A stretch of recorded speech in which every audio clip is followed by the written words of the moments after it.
Hello, everybody, and welcome to the very first episode, or maybe even episode 0, of the Git Good Scrub podcast with myself, MarcTheCyborg, and my co-host, Cool Guy Fonz. How's it going today, Fonz? Not too bad. How about you? I'm doing all right. So, we're kicking this off today because we had one heck of a couple days of video game news and figured that we'd start going over some of it. So, I guess where should we kick things off with the highs and lows? What were your personal highs of the show? Realistically, there weren't many in a 4-day event like this, but I guess like some of the reveals were pretty cool that I saw. Honestly, I know we'll get into it, but I actually did like the Guardians of the Galaxy trailer and gameplay, and a lot of the indie games I saw were actually pretty cool. So it was okay as an event, but like definitely not worth 4 days. Yeah, a lot of the indie games I think were kind of the highlights for me too, with the exception of Elden Ring, which I think was probably my big highlight, but we didn't really get much on Elden Ring other than that initial gameplay trailer and then a couple interviews that like I made some videos on them for Gaming with Geeks if anyone wants to go check those out.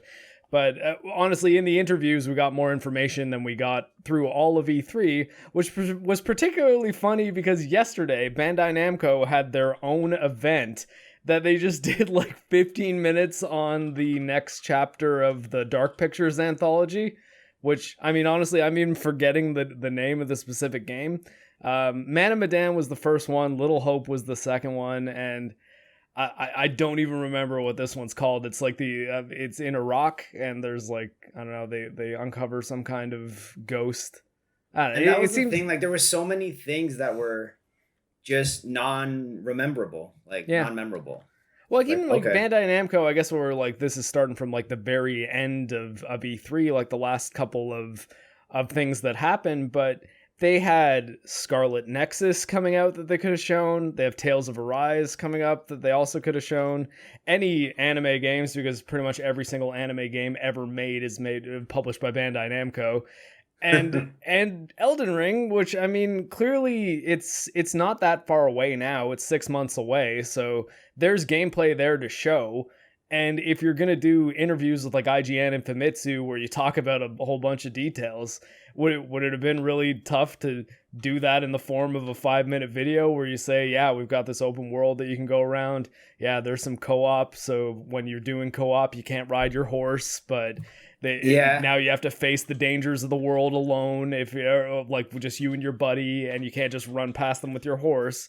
Like, I thought all that stuff would have been really cool to show, and it would have, like, I mean, honestly, it's one of those things that a lot of people have been saying, oh, Nintendo won E3. It's like, yeah, but like I can win a race against a guy in a wheelchair too. Like, I know I only have one leg, yeah, like, but I'll agree that Nintendo had the best showcase. Like, it was the most interesting of them, but that's only because everything else just wasn't interesting. Not because Nintendo did anything phenomenal. Yeah. It's just everyone else, especially obviously Gearbox, set that bar real low. Gearbox found a way for me to see content from a director I really like, because I do like Eli Roth quite a bit, and just be like, I couldn't want to see this movie less, and I hate Gearbox. like just everything about it. I was just like, conference, and made me want to watch a movie even less now. And I was like, yeah, cool. Like, it was like the most interesting thing they showed was one prop gun, and it wasn't even like the showcase one. It was like the stunt one. They were like, yeah, this one's made of rubber, so it's like, it's pretty light, you know. It's like, I'm just like, okay. Which like goes into like the lows of E3. Like, obviously we knew we were gonna get a bunch of cinematic trailers that like meant nothing. Just, hey guys, we put a bunch of CGI together.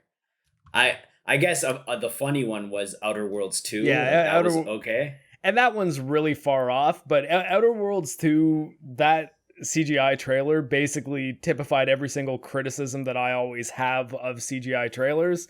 I've seen a lot of people say, yeah, like, just because they're self-aware doesn't mean they weren't doing the exact thing that they were making fun of. And it's like, yeah, but at the same time, I think that you can lean into that and be like, yeah, we actually don't have anything to show. You're probably going to see this game in 4 years, but we're working on it. because the same team's working on Avowed right now, which is their kind of Skyrim style game, set in the Pillars of Eternity universe. So it's like, yeah, no, they're probably not even really working on Outer Worlds, Outer Worlds. I almost said Elder Worlds, Outer Worlds 2 yet, but they're probably writing it and, you know, doing some pre-production stuff. You know, like, hey, get excited, like, go back and play Outer Worlds 1 if you haven't. Eventually, Outer Worlds 2 will come out. Oh, like, that is a good way to do a reveal trailer, I guess. Mm-hmm. But I guess it also did accent the fact that the lack of reveals at E3. So it did kind of suck that one of the reveals was just a CGI trailer for Outer Worlds, even though it was good. Yeah. So... And I guess we should probably, I mean, I guess Ubisoft is technically the one who went first if we're going to be going in order. Did you want to go in order, or should we kind of jump around? Yeah, sure. We'll go with, we'll go in order of the days. All right. So I guess Ubisoft, they kicked it off. Their big kind of initial thing they started with was Rainbow Six Extraction, which in my head, I keep on wanting to call Rainbow Six Quarantine. But obviously, they changed that because of 2020. I thought it looked okay. I'm not huge into Rainbow Six Siege. I've fiddled around with it a bit, but I don't know. Like, I think that in a year where we're getting a lot of sort of co-op Left 4 Dead style games, like we're getting both Back 4 Blood, which I guess we'll talk about a little later, and Warhammer 40k Darktide, which is made by the same people who made Vermintide. Which, did you ever play Vermintide? Yeah, it was like actually the first game I ever played on the PC. Yeah, I was thinking, like we did a couple strikes together, and then I did some with some friends of mine from work. It was pretty good. I'll give it to you. Like, Fat Shark is making this one, and it's basically going to be Warhammer 40k Vermintide, but it's called Darktide. So, hey, do you know what Warhammer 40k is, right? Like, so it's like the StarCraft to Warhammer's Warcraft, which is funny because Blizzard only made Warcraft because apparently they had trouble like securing a license to make a Warhammer game, and then like now, arguably, Warhammer is like the easiest license in the world to get. I think it might have been the Games Workshop turned down Blizzard for like the Warhammer license, and then now they're just like, man, anyone that you want, just make your Warhammer games, just go nuts, make 50 of them a year, we don't care.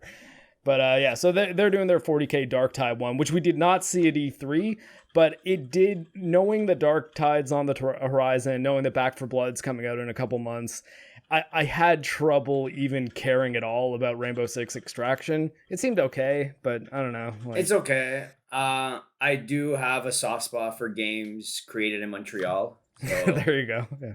It's okay. Like, you know what? The 3-player co-op PvE. We'll see. Like, if we get our hands on it and we want to try it, cool. But like, if I miss it, like you said, like I'm looking forward to Back 4 Blood over this. So and Back 4 Blood, we did see a bit of the Microsoft show, but we won't jump ahead too much to that, just to kind of keep on track. The next thing, Mario Rabbids, which was a decent enough trailer. Like, that's the thing. Like, I actually do enjoy watching the trailers of E3, even if I have no desire to play the game. It was just a fun trailer to watch for a couple minutes. I was like, that's cool. But like, I just don't get this fascination with Rabbids. Like, well, the Rabbids, I think, are effectively, as far as their appeal goes, is Ubisoft kind of thinks of them as their like minions. Like, not minions like as in their subordinates. I mean, like, the minions. Like minions from Despicable Me. Yeah, it's like we can dress them up as anything. They're all kind of quirky. They're sort of villains, but like they can be good guys too. And they have their own language. Everyone finds it cute, but like I don't. So it's not a game for me. Well, I mean, a lot of people don't even like the minions. Like I've never seen even a Despicable Me movie. So like obviously I'm not particularly annoyed by the minions the way some people are, but I also don't really like, they're not really on my radar. Like it's like, okay, well, I mean, you know, they're blank slate little characters that, you know, they're quirky and they're cute, but I don't know. What's like interesting, the trailer was funny. Like, was funny, was good to watch. Mm-hmm. But then once it was ended. That's a sequel as well. Like, there was a Mario and Rabbids, I think, Kingdom Battle or something. Well, I forget what the name of the first one was, but it was kind of like an XCOM style game, which I like those kind of games quite a bit, actually, but there has also been a whole lot of them in the last few years. So there's that Metal Slug one that's going to be coming out soon, but there's also 2 XCOM games. There's Gears Tactics. There's Mutant Year Zero, I think, is one, and then the other one that the guy who made like some of the original XCOM games I forget. It was a big controversy because it was a Kickstarter game that was sold as having Steam copies, but then it got tagged as an Epic Store exclusive. So all the people who supported it that wanted it on Steam were just like, what? And then the guy that, like, the game director famously said, yeah, well, we made more money on the Epic Store exclusivity than we made in all of Kickstarter, so it would be more worth it for us to go with the Epic exclusivity and just refund everyone who supported us. And you're like, I know that probably sounded good in your head, but man, like you understand those people paid you for a game that doesn't exist because they believed in you, and you just said, yeah, well, sorry, but somebody came and offered me more money. So and then the game apparently launched pretty broken. So I'm totally forgetting the name of it now. I think Point something. I don't know. Maybe I'll put it up on the screen or show some footage. I actually have a clip of it in my Bloodstained Curse of the Moon video, which is the video I sent to Jeremy, and that's actually initially how I got the job for Geeks and Gamers, because Bloodstained Curse of the Moon was a Kickstarter stretch goal for Bloodstained Ritual of the Night. So I brought that game up in the context of talking about Kickstarter games. So Far Cry 6 we'll talk about really quick. It was mostly a cinematic trailer. Like, they didn't really show any gameplay at all, which I found kind of strange, because that's sort of the weird thing about when they do like a little reveal about a week or so before E3, and then that same company has an E3 conference. Like, I'm always just like, why didn't you save that for your show? Because you could make the argument, it's like, oh, well, they wanted to, give this one a bit more time. It's like, yeah, but what did you have at the actual show? Like, you hardly had anything. And it's sort of the trick with, I find, any of the publishers that decide, oh, we're going to have our own conference. It's like, do you need one? And I think the answer for pretty much every single one that went this year, the answer was no. Weekend. Like, especially Gearbox. Like, holy hell. Like, Gearbox, you had nothing. The only thing they showed that had anything to do with a video game was the exact same trailer for the Tiny Tina's Summer Wonderlands. Yeah, it was the same trailer. Like, it's like you the exact same. The exact same footage, and then I guess they did have Kevin Hart this time to talk about the movie. Well, I mean, honestly, like, I think that the Gearbox conference existed completely because Randy Pitchford said, I've got all these Hollywood friends now. I want to walk around my movie set and show off my Hollywood friends. I know Eli Roth. I know Kevin Hart. And I'm going to be hanging out with them. They're going to see how much I'm friends with them. I know Ari Arad.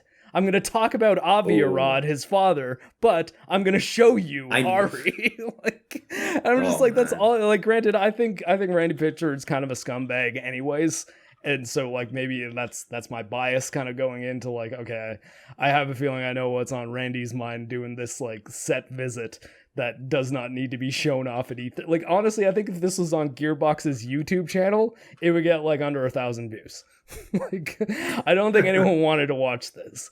But, that was, like, the going concern with all of E3. Like, at the end, like, if all you're going to show is cinematic trailers, pretty much, just post it on your YouTube page. Like, don't have a conference for this where they're all packed in together and we're watching one by one by one by one. Like, we go through fatigue, right? And I guess, like, not having people there to actually play the game so that they could talk about it afterwards kind of just defeats the purpose of E3. Like, if you're just going to throw up a cinematic trailer, you can throw it up whenever you want, and we can watch it whenever we want. We don't need a weekend dedicated to this, right? Well, and then also, if you do that, you can be the whole focus.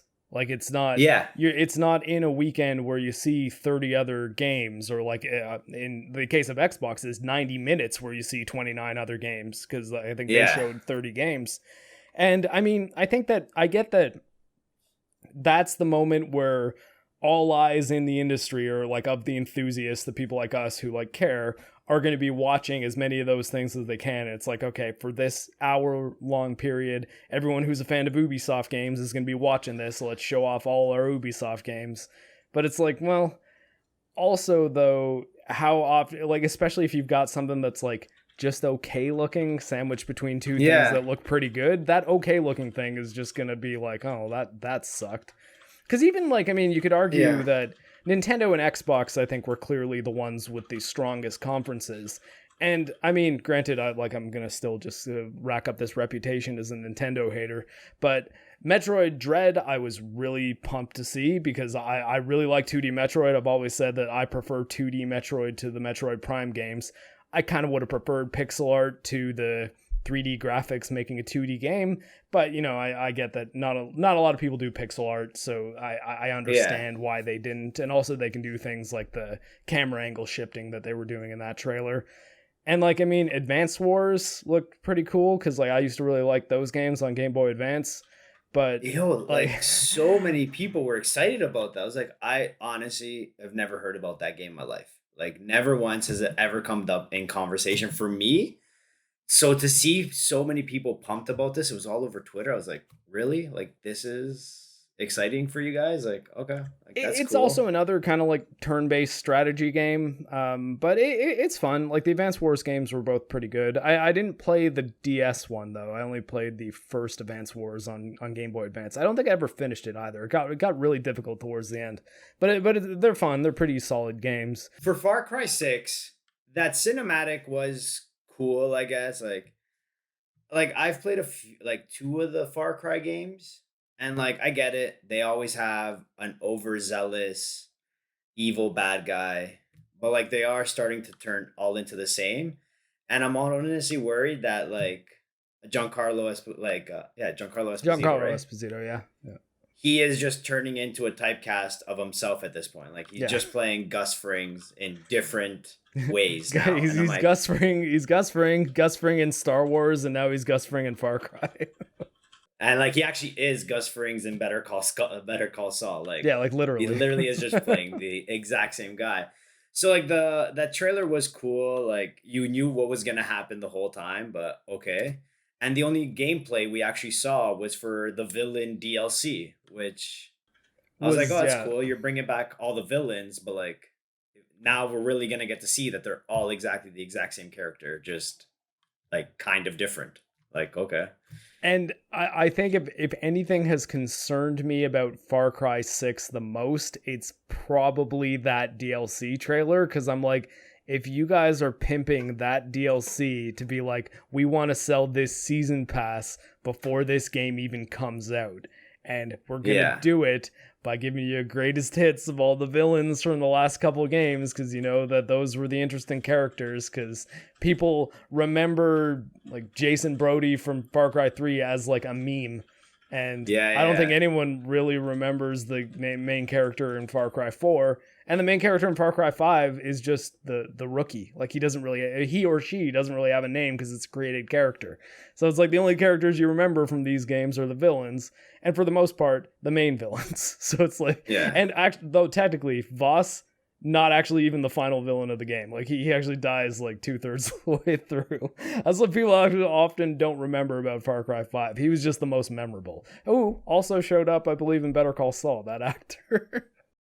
Wow. And Far Cry 4 was the one that you could beat in 10 minutes if you just don't touch the controller, right? Yeah, if you just leave the controller alone. That's pretty good. At the end of the game too, when you get one of the other endings, he's like, all you had to do was wait for me to get back. And like, that's actually true. It's true. Yeah, it's true. And then moving on, we got, I guess, Avatar, which was revealed for the first time. That was announced quite some time ago. It was just never really shown. It actually might have been one that did get like a cinematic trailer a few years ago. I don't particularly remember it, but I think what was the weird thing about that initial announcement is it was right around the time that like Division 2 was on its way out, and it's massive. So it's the studio that makes the Division games. So it was like, Division 2's coming. Like, when are they are they just like going to start this Avatar game now? But I guess they probably split off into two teams. The one that was making the Division probably finished up and then started working on Avatar. then started probably working on Avatar while the other team was making the Division 2, and I'm guessing the Division 2 team will now be moving on to their Star Wars game. Right. That's my guess, but like I'm assuming that if they're working on their like an open world Star Wars game as well as an Avatar game, either the Star Wars game is going to come out in like 2026 or they're doing both at the same time. And that would, to me at least, mean 2 teams. But I mean, I think that Avatar, the really tricky thing about that franchise is while it's made more money than like any other movie ever, and I honestly really enjoyed the experience of seeing Avatar in the theater in 2008, which now being 2021 was quite some time ago. Yeah, like, I don't get that. The love of this movie is just unreal. But like what kills me it's is not that engaging. It's not that engaging of a world. Like it's kind of cool, but not really. It's really just Pocahontas again. In like a cool, colorful environment. But after the MCU, everything's a cool, colorful environment. Like there is nothing new that Avatar brings to us anymore. Yeah, and I think that's kind of the trick, because the real meat of the Avatar experience, like the experience of that world, I think was seeing it on a big screen, specifically in 3D. Since the 3D TV and 3D cinema killer app that was Avatar launched, 3D TVs have gone up in popularity and then basically totally dropped off the map. Like at this point, TVs like don't support 3D anymore. So if Avatar 2, 3, 4, and 5, because I think they're making like 4 sequels now, start releasing, is it like, so the only time you're ever going to really be able to see these movies the way they're meant to be seen is once or twice in the theaters? That's if theaters even still exist by the time these movies come out. Like, I don't know, man. And like, as far as like playing through an Avatar game, and I think, is it supposed to be like a multiplayer game? That was kind of what I got from it. Like it was. Yeah. It looks like it's almost like like a PvE multiplayer, like you versus the Marines kind of game. But like, I don't know, there was this one shot where like he shoots an arrow and it blows up a helicopter, and I was like, what? Like, what just happened to that helicopter? Like, no offense, we've played this game in real life of arrows versus guns. The guns win. Yeah. Like, I think they've got dragons, I guess. Like we haven't played helicopters versus dragons yet. Mecha versus 9-foot tall cat people. I don't know. But like they're not even like Game of Thrones dragons where like they blow fire. Or did they blow fire? No, like they were just like big lizards. You're like, yeah, big flying lizards. And going back to the 3D TVs, I remember in 2010 it was ESPN's like huge thing that the World Cup was shown on in 3D if you had an eligible TV. And I'm like, they've had 2 World Cups since then that they did not care about 3D anymore. And I was like, cool. So like, it's done. Like, we don't care about 3D TVs in our home. Yeah, I think that the 4K TV revolution kind of killed the 3D TV revolution. So I think that Avatar post its theatrical release for its sequels might be in trouble as far as their longevity goes. And I think that the most important thing is, as you were saying before, I don't think anyone's going to be super impressed by large-scale CGI battles anymore, because we've been seeing 10 years of MCU movies that are essentially that, with the ante being upped every time, to the point that even like towards the end of Endgame, it's just like, well, all right, yeah, okay. Yeah. Endgame kind of like... Endgame was the endgame. Like, it literally was. And that's it. Like, all that's left is stuff like Invincible. Like now we're in the age of like superhero deconstructions being all anyone's gonna care about. I mean, like, I still think there could be the odd like really good Batman movie or something come out, but I don't know. I think that the pandemic kind of killing the theatrical market might have happened at the perfect time to coincide with like the decline of superhero films, where, I mean, maybe it's just because the Disney Plus MCU stuff has not really been ringing my bells at all. It's just like, I don't know. Like, sometimes a world just doesn't need to be expanded on. Like we saw the story, we lived in that world, and like the more you add to it, the actual more it takes away from it. And that's, I think, where we are in the MCU. Like, it's just every time you make something to add to the story, they end up taking away more from something else, which is what WandaVision did, right? Like, it kind of just changed their whole story of Wanda and her powers. That, like, why did her brother have any powers? Like, it kind of just doesn't make sense at that point. Because her fake brother had powers because Agatha put a necklace on a guy and gave him superpowers, and that's what Agatha did all along. By the way, she didn't do anything else. She gave one dude superpowers and fucked with Wanda a little. That's it. It actually wasn't Agatha all along. It was Wanda all along. She's the villain of that story. Fight me. But going back to Ubisoft, some things we wanted to see that we never did see. No Splinter Cell. Of course. Definitely not. Although Devil-Eyed Elvis, who's a friend of mine on Twitter, sent me a story that apparently Ubisoft for quite some time has been working on a VR Splinter Cell for some kind of exclusive deal they have with Oculus. So no hard details on that, but that's what I've heard. And as a person with a VR headset, I'd be down for some VR Splinter Cell. Yeah, that'd be so cool, actually. I can just hear the of the night vision right now. And then none of that Division multiplayer game that was supposedly leaked. The Tom Clancy kind of hero shooter thing. Yeah. Yeah. I don't know. I maybe showing that was not showing that was a good call, though. That extreme sports game looked all right. I don't know that I would play it, but I enjoy snowboarding, or at least I did when I had two legs. I went down one hill with my prosthetic leg, and I'm terrible now, which is sad to me. Granted, it wasn't my board. Maybe I just needed some more time, and I didn't fall. I'm no good. You'll probably need some time. Yeah, apparently. And then moving on, obviously the biggest one.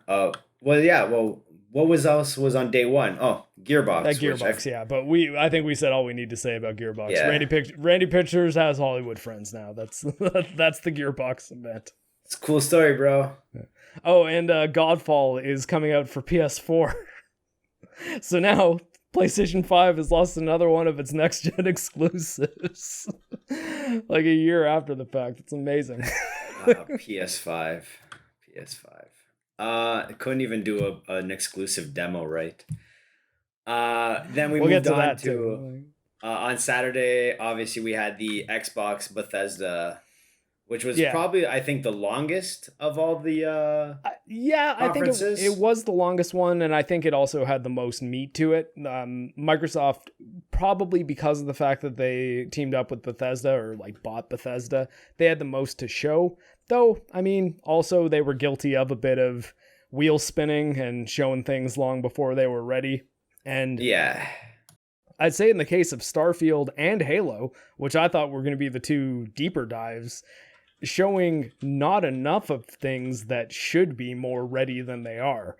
Like, I guess we'll start with Starfield. So, I mean, Starfield was announced quite some time ago, I think 2 years ago now, and was shown in the way that pisses me off more than even a CGI trailer, because the CGI trailer can end up being something like one of the Star Wars The Old Republic trailers that are just kind of cool to see on their own.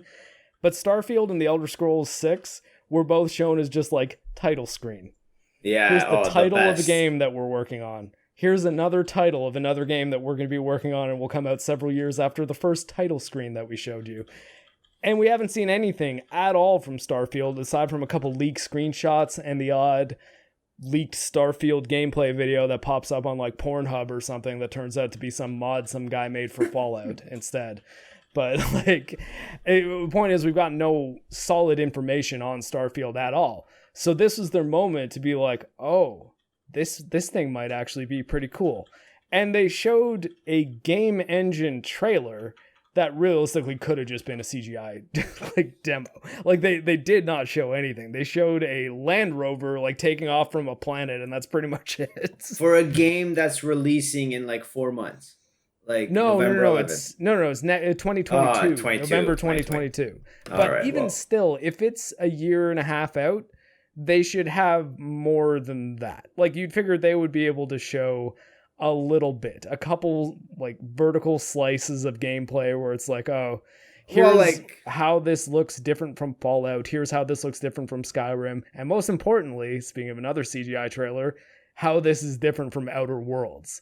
And my concern that they didn't show that is like, is Outer Worlds just exactly what Starfield is? It already came out and like, probably better. Like not better, but like Outer Worlds has a quirky world built into it. If Starfield's gonna be realistic, I don't know. It's probably just gonna be boring compared to Outer Worlds. Yeah, and Outer Worlds is very Fallout-y. So I mean, I could see Bethesda Game Studios not wanting to just do their same kind of quirky Fallout humor, but in space. And I've heard a lot of rumors that it's going to be more like a No Man's Sky kind of deal where like you actually have like a ship and you can take off from planets and go to other planets. And I was thinking that if they were going to show something, especially because when it looked like that ship was going to take off, I was like, oh, they're going to show like a little bit like the display. Yeah, or like a bit of you flying in space. Yeah, and like how you get to the different worlds. Yeah, to show it's not like Elder Worlds where you just select things on a map and that's how you get to the different planets in that game, which is fine because Outer Worlds isn't about flying ships in space, it's about exploring the planets. Yeah.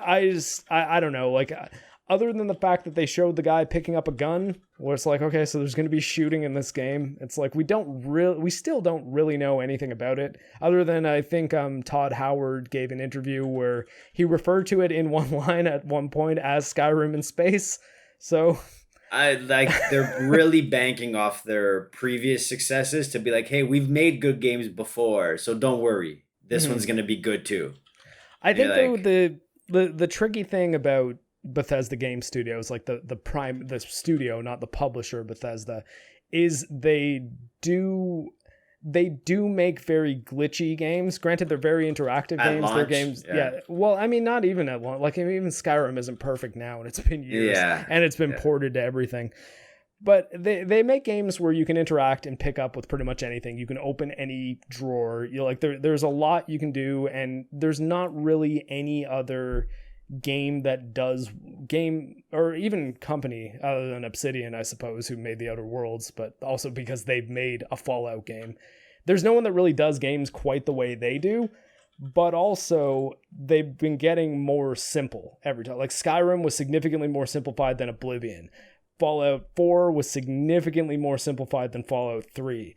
And it just makes me think like, are they, especially now that they're like, okay, this is a brand new like exclusive series. We're not going to as wide an audience. We're not going to make as much money selling to all the PlayStation people as well. It's just Xbox and PC, which I guess actually that being 100% confirmed was pretty big news. But I'm wondering like, are they going to dumb things? Like is Starfield going to be Fallout 4 but more mass market? And I mean, that might be a good thing for them success-wise. I just don't know that it's gonna make for a better game. But again, I think the tricky thing about what they showed is I kind of don't know anything about the game, so like anything I say that's good or bad is just speculation. So I guess there's nothing else to say about that game because there was really nothing shown about that game. Jack Sparrow is going to be in Pirates of the not Pirates of the Caribbean, Sea of Thieves, yeah. So main question: do you think they got Johnny Depp to do the voice, or was it just a really good voice actor? I think it was probably just a voice actor. Like, I imagine he'd be kind of expensive for what they need. Then, granted, would he be? The same, I don't know. Yeah, Johnny might need some cash. Johnny needs or just like save face. Like Disney needed a favor, and you're just like, gotta do what I gotta do right now. I hear he's been cast as Arthur in Aquaman too. So. I'm not serious. That would be the last role he would take. But oh man. But it did look cool. Again, it's a trailer. Like Sea of Thieves I never got into. I know a lot of people did. Yeah, I played it at launch and I thought it was very boring. I've heard it's improved a lot since then, and also I never really played it with any friends, and I hear it's one of those games where like when you're going around on the like little single person like sailboat, it's not really the same game as when you have like a full kind of galleon ship where you're like, you've got one guy just manning the sails and one guy at the helm and another guy running around loading cannons and you're in a battle with a kraken. I'm like, obviously that does sound kind of cool, but it also kind of sounds like the kind of thing that's like, I'd have to like get enough people on board to play that. Chances are I'd have to find someone who's already an expert to like Sherpa me through my first couple battles. So I don't know. I haven't ever. It seems like a lot of work to play one game, right? Although I think that type of game though is the perfect game that's suited for Game Pass, because especially in this new era where Xbox might get a bigger market share because of having the people who love Bethesda games now will probably want to at least pick up an Xbox Series S, like the cheap one, in order to get Game Pass and fire up Starfield, which, I mean, all told, not really a whole lot more expensive than like buying 2 games on a PlayStation 5. Yeah. They can fire up Sea of Thieves too, like for no cost no cost on top of what they would be doing to just play Starfield on Game Pass. So that would expand the market share for that and make it so that's like, I gotta pay $60 to run around in a pirate game that I heard is like just okay. Whereas like it's like, oh well, I have Game Pass. It's like, yo man, play Sea of Thieves. It's like, okay, I'll download it. Yeah, my buddy's got Game Pass. Speaking of Game Pass, 27 of the 30 games announced or talked about at the Bethesda Xbox conference are gonna be on Game Pass. Day one on Game Pass, and that was kind of the interesting thing about it, because I mean, I guess if a third of those games are games that you would play, then it makes it worth it. It makes up the price of getting an Xbox over getting a PS5. Like if you already own a PS5, yeah, like it's like, oh well, I mean, so you mean if I played 7 of these games, like what's 7 times 60? It's a fair amount of money. Yeah, right? I could just play Game Pass for the year. Yeah, and I use Game Pass. I have it, and I don't use it nearly as much as I probably would to get the most amount of value out of it, because I kind of prefer using Steam to the Microsoft Store.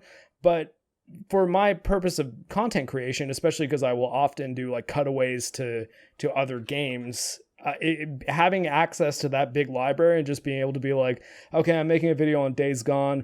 I heard Saber Interactive had a thing where they were going to make a multiplayer for Days Gone, and they ended up just making World War Z instead. Oh, look at that. World War Z is on Game Pass. Okay, I downloaded that and played it.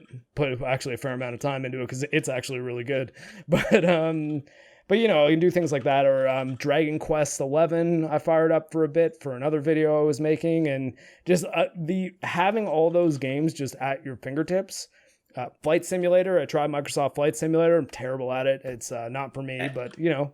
All the Yakuza games will be there. All the Yakuza games are on Game Pass right now. And it's the only place you can play all of them. All of those I have on Steam. They're all on Steam as well, at least on PC. But all of those I have on Steam, but it is the kind of thing that if someone, like, for example, the first video I ever made on YouTube was a review of Yakuza 0 to convince you why you probably would not like that game, even though I think it's awesome. But now, like, if you got Game Pass, I'd be like, well, I mean, I don't know, download it, man. See if you like it. Like, you're not, start it at least. Like, I wouldn't say sign up for Game Pass specifically to play Yakuza 0, but if you had it anyways, I'd be like, well, I mean, give it a shot. You might end up liking it more than I thought you would. I've definitely been thinking about it. Like, if I'm gonna start getting into more and more video games, like it makes sense. Like, especially on my PC, like there's just so much out there for Game Pass. Like, why wouldn't I? Well, especially mainly for the next game we'll talk about, but. And also at the beginning of the episode, you were saying that you liked a lot of the indies that you saw, and tons of indie games come to Game Pass. If they're on Xbox or PC or like Xbox or the Windows Store, then it's like an 80% chance that's going to be on Game Pass the day it comes out, because Microsoft gives indie developers enough money to have their games on Game Pass that like sometimes they're teams of like 2 people. So it's like, well, I mean, if you'll give us $1,000 to put our game on Game Pass, that's gonna pay our electricity bill for the next 3 months. So, are they creating Somerville? Yeah, I believe that was at the Xbox show, right? That one did look pretty cool. Somerville and Atomic Heart look like. Yeah, Atomic Heart actually I've had on my Steam wish list forever. That one looks really good too. I don't know if is that an indie game? I would actually want to look that up. I know I can find it because it's on my Steam wish list. I'm back from my trip to the Steam wishlist page, and Mundfish is the developer of Atomic Heart, and they don't seem to have any other games on their Steam page, so maybe Atomic Heart is their first project. But it seemed very BioShock-ish, and it was an interesting companion game to have in the same presentation as Stalker 2, which I think was probably hand over fist the best looking trailer that was at the entire conference, I think. Like, I mean, it might be due to the fact that Microsoft seems to have figured out how to actually stream their conferences at 60 frames a second. So Stalker 2 was like one of the only games that looked like it ran well. And that, we all know my obsession with frame rates. That made me pretty... What was weird, though, is in the same Microsoft conference, Battlefield 2042, at least in the stream I was watching, was 30 frames a second. So I was like, well, EA, either you sent them 30 frames a second footage thinking they wouldn't know how to stream at 60, or like that game's not looking so great to me, at least. But I mean, Battlefield's always ran at pretty high frame rates, so I don't think that'll be the case. But didn't impress me, at least. Battlefield, I don't know, full price for... EA didn't even have a conference. It was just Battlefield. No, to be fair, though, the EA conferences are like notoriously bad. Yeah. So if anything, we missed out on a few memes by EA not going. But I'm a YouTube creator. Need for Speed Payback. It's coming out. I got my boy Marcus, executive producer here. He is the producer of the game. Thank you, Nick, for having me. So going back to Game Pass, like for me, it's probably gonna be worth it for Halo Infinite. Like, it looked pretty cool to me. Like, I don't know about you, but like, it looks like something I'm gonna want to play. I mean, yeah, but also I really like Halo, and I'm gonna give them a pass on the Halo 5 Guardians story, because I hated that story so much.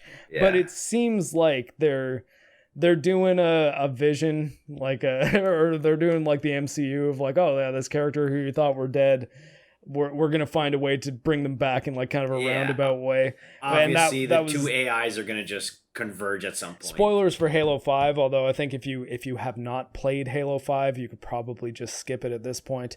But they bring Cortana back from the dead, which I thought the most touching thing that happened in Halo 4 was the death of Cortana, and the scene that she had with Chief where she died was really sweet. And they decided to bring her back and make her the villain, which I thought was just the stupidest thing in the world. I was like, why would you bring her back just to ruin her character? And it seems like in this, the only story content we got for Halo Infinite, which was probably the most disappointing thing of the presentation for me, that they didn't show more of the campaign for Halo Infinite, was showing an AI copy of Cortana who's wearing clothes, which, as much as like there's a lot of people, probably the same people that were flipping out about Aloy having a weird jaw, which she does have a weird jaw. It doesn't matter. She doesn't need to be sexy, but her jaw's weird in the new Horizon game. Yeah. That was the part that bothered me about that. But the Cortana wearing clothes isn't really the same thing, because the AI Cortana, not the copy, the original Cortana, consciously presented herself as a naked woman to throw people off that were talking to her. That was like kind of the lore behind why all the other AIs wore clothes, but Cortana presented herself as like a naked woman, or like a naked woman with no nipples or like genitalia. So effectively she was in a bodysuit, but basically like in the lore, she's naked. And here she's wearing like a UNSC uniform. So it's like, oh, well, they put Cortana in clothes. Like that feminist agenda is ruining games. It's like, no, it's not Cortana though. Like it's an AI with a different personality. And the default for AIs, because all the other AIs in the Halo universe that, or at least I've read about, except for Black Box, who's Black Box was actually presents as a black box, not as a humanoid life form at all. But all the other ones wear clothes. So this copy of Cortana is wearing a suit, and it's like, okay, she looks like Cortana and sounds like her, but doesn't have her personality. And I think, like, as you were saying, by the end of it, evil Cortana is probably going to merge with this Cortana, and just Cortana's going to be back. And I think that was reinforced by it ends with Chief, like, picking up her disc and putting him in the helmet. So it's like, okay. So it is going to be Chief talking to Cortana's voice the whole game. The whole game. And, like, that the cinematic did remind me so much, and I can't remember if it's Halo 1 or Halo 3 where like he throws the bomb off the ship he's on. Halo 2. It is Halo 2. Don't like miss. It's very I similar. won't. Yeah, it's like a very similar like cinematic of him flying through space trying to get somewhere. Mm-hmm. I was like, you guys did this before, but the free multiplayer looks sick. Yeah, like, and I think that making it free to play was a fantastic call. Like, especially with the buy-in for Game Pass being so low, having it be the player base for Halo, the only disadvantage it has on Apex Legends, Fortnite, Call of Duty Warzone, the only disadvantage is not being on PlayStation, and I guess not being on mobile for Fortnite. But every person that has a Xbox, that has a PC, or the big thing, although these people are probably going to get totally screwed because of input lag, if you have a phone that has like the xCloud, if you have Game Pass, that granted Game Pass you essentially are buying the campaign as well, I suppose, but all of those people can just fire up Halo multiplayer, and that I think will help keep the player base strong so long as the multiplayer is good. And it's fun to play. Yeah, even Halo 5 had pretty decent multiplayer. The monetization, that could go either way because they haven't really detailed exactly what they're doing. I'm assuming it's going to be a battle pass system of sorts. Well, they announced that it's going to be a battle pass. However, as every season goes on, like when they finish season 1 and they start with season 2 and so on, you can choose which rewards you want to win. So like, let's say, hey, I didn't get my season 1 rewards. You can activate season 1 rewards, and that's what you're working towards. And I can be playing at the same time as you and be trying to get my season 3 rewards. So you're not locked into whatever's going on. Yeah. Oh, I thought that was pretty cool. Like, yeah, and I guess that takes that kind of artificial, like, oh, I gotta play as much Halo as I possibly can because the battle pass is gonna end, and then I'm not gonna get that cool samurai helmet skin that I saw in the trailer. I like that. Yeah, I hadn't heard that, so thank you for bringing that up. No worries. I think the things like the pricing on it, like anytime there is like a free to play aspect of anything, I'm reluctant to be like, oh yeah, this is going to be incredible until we actually like see how much things are going to cost. It's like, oh yeah, it's the untimed battle pass system, but because there's no time limit, instead of the $20 industry standard for battle passes, these are $34.99 or like maybe double prices, but you don't have time limits. It's like, oh well, I mean. I don't know that that's going to be the case, but again, I think if Cyberpunk last year has taught us anything, it's always proceed with caution, even when you think something's going to be good. Same thing goes for Elden Ring, as much as I'm very much looking forward to Elden Ring. The other thing I saw was pretty cool was the tutorial system that they talked about it briefly about having like ranges and AI battles so that like if you want to practice your aiming, you don't have to go into a multiplayer battle where you're just going to get sniped over ruin and over your again. rankings. Yeah, exactly, right? Like you can get I never understood why a lot more of these first person shooters didn't have that kind of like, hey, like I need to practice before going online and getting my ass whooped. Yeah. And especially with Halo, because Halo, if you got to assume that there's probably now a generation of kids who, I mean, the last Halo game came out in 2015? So I think thereabouts. Halo 5, I'm not sure exactly, but it's been, I think, at least over 5 years since the last Halo game, which means people who were 5 then, as much as silly as that sounds, are now 10, and at the age where they're probably playing first-person shooters and stuff like that, they might not have been playing when they're 5. Or if they're 10, they're 15 now, so they probably spent the last 5 years in like middle school and high school playing hating Fortnite, Halo, or probably not ever playing it, because like who's playing Halo 5 still, except for like the 5 people who own an Xbox One. I mean, like, not to hate on Xbox One, I own one, but like, let's face it, like PlayStation ran away with it last generation, and I don't think lots of those people were playing Halo. So if they're used to Call of Duty style weapons, where pretty much any gun will just take someone down in like 4 shots if you get them in the chest and head, and that's it, it might be kind of tough to wrap your head around the concept, like, okay, this person's got a shield.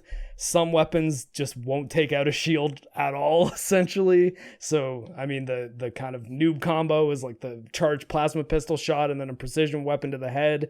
But if you've got something like a needler or a sniper rifle, you can take someone down a little bit faster than that, depending on the range.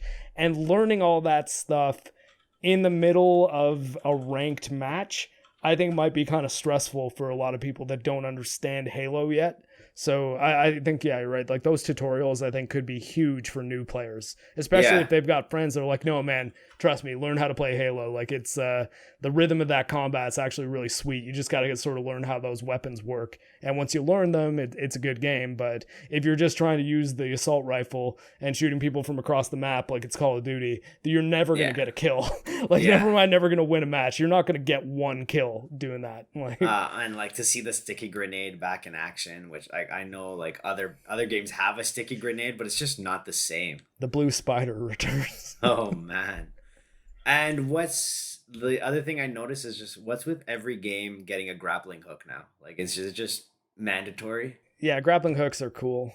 Going on to the Xbox, they announced Forza Horizon 5. Looks cool. Really good. I mean, I really like the Forza Horizon games. I really? don't like Forza Motorsport at all. Oh yeah, Forza Horizon 3 and 4 I played the shit out of. Like it's one of those games where like I've never made a video on them, but it's just every so often I can fire up one of the Forza Horizon games. It's like, do a couple races. Like I've never seen you being like a race car like enthusiast. I'm not really, but the Forza Horizon games they're honestly a lot of fun. Like they're big open world things where you can kind of go anywhere and do anything, and there's events everywhere, so you can like go to like a rally race or like a street race, and it like the 4 was England. So it was like the kind of English, British countryside. Yeah. 3 was Australia. And this one, I believe, is Mexico. But yeah, no, man, they're really good. Forza 3 also had this really cool Hot Wheels DLC where you had like these like loop tracks and things. Like, I don't like the Forza Motorsport games at all because they're very, very Gran Turismo-y. Not that I've liked Gran Turismo games in the past as well, so I'm not totally against sim racers, but I guess I don't really get into them the way that like our buddy Ryan from high school is like huge into Gran Turismo. He loves those games and for some reason doesn't like Forza. He's like, Forza has nothing on Gran Turismo. But I was like told him to play Forza Horizon once with this kid, and he's like, yeah, no, he's like, not my kind of game at all. It's like, that's like the only racing game I like.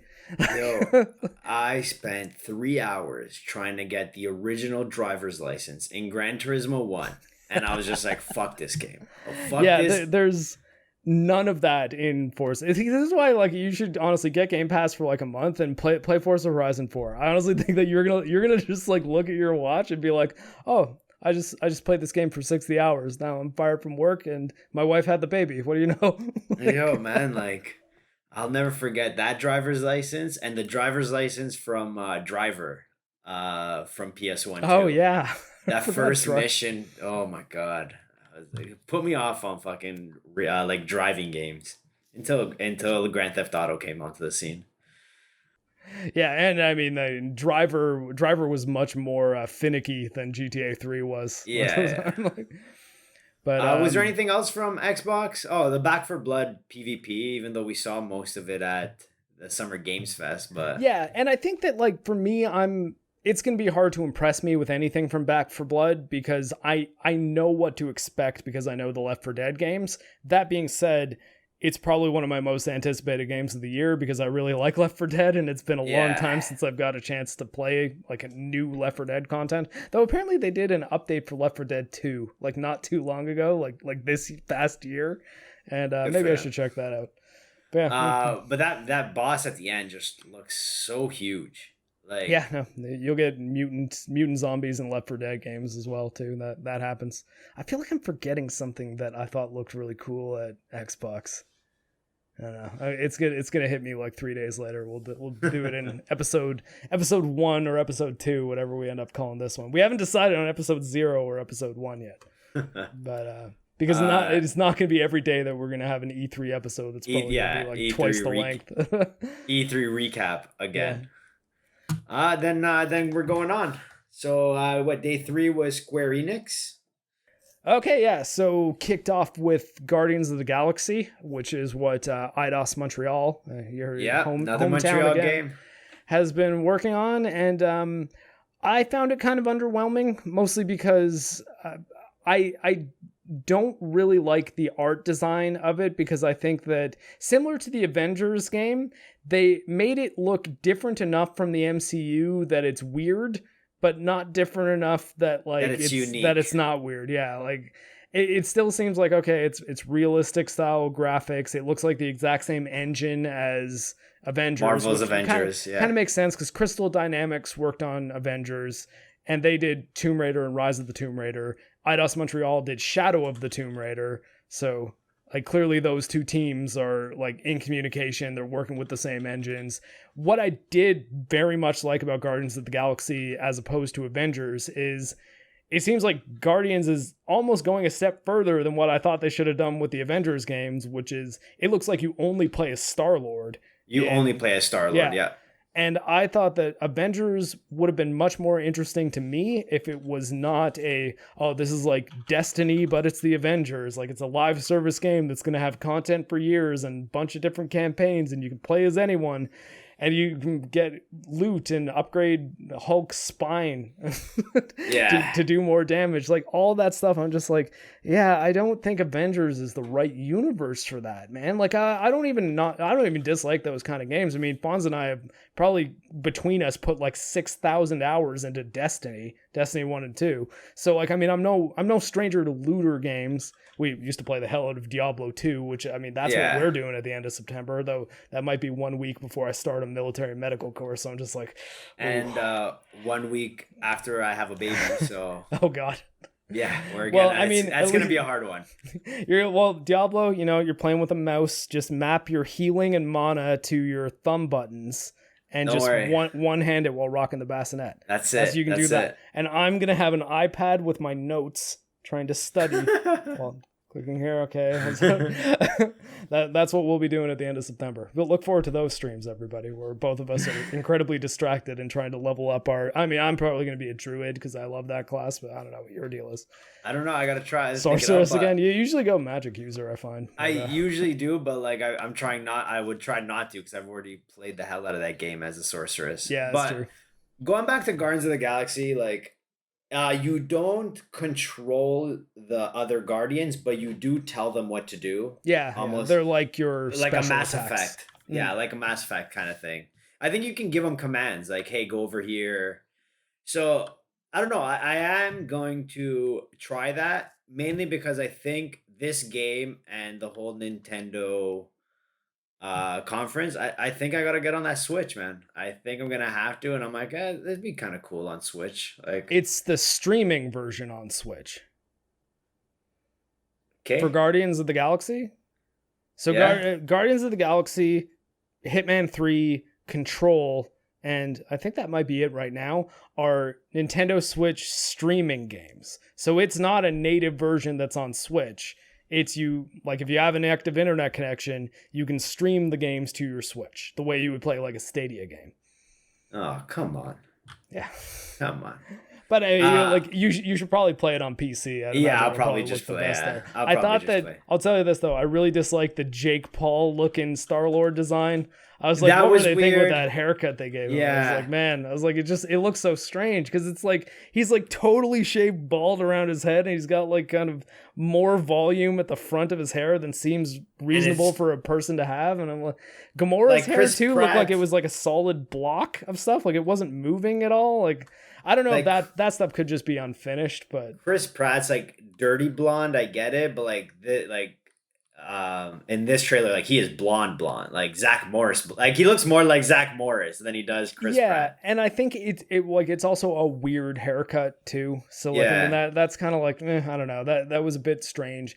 Gamora and Drax seem like they're in that this is a little too different from the MCU ones to be familiar, but also not different enough to really look much different at all. Like I said, Gamora's hair is kind of animated strange because it's not animated at all. It's like a block of solid hair that moves around with her perfectly.